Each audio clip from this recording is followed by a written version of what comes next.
उनके कहने से ये तो ये फरमाते हैं कि ये तरक्की करके आसमान पे पहुंच गए हैं जी। क्योंकि डोनाल्ड ट्रंप इनके आगे पीछे कर रहा है या ये उसके आगे पीछे कर रहे हैं।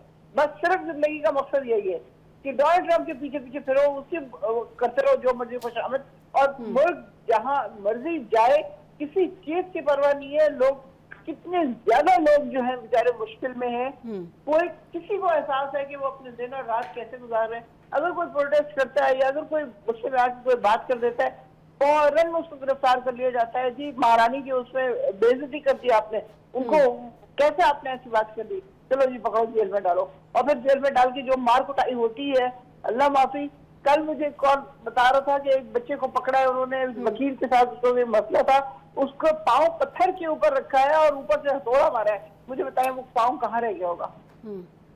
मैम ये आप कहाँ का वाकया बयान कर रही हैं मैम?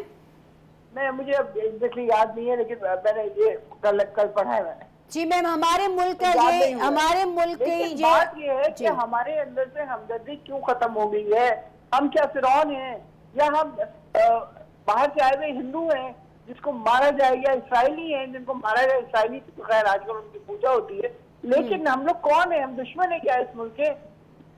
कोई भी दुश्मन नहीं है, सबके सब बेचारे बर्दाश्त कर रहे हैं और कोई ऐसी बात नहीं करते जो हुकूमत के खिलाफ हो या किसी और के खिलाफ हो। लेकिन उन्होंने चूंकि दुश्मनियां मोली हुई हमारे साथ कि उनको वोट नहीं दिया अवाम ने, इसलिए उनको सजा मिलनी चाहिए।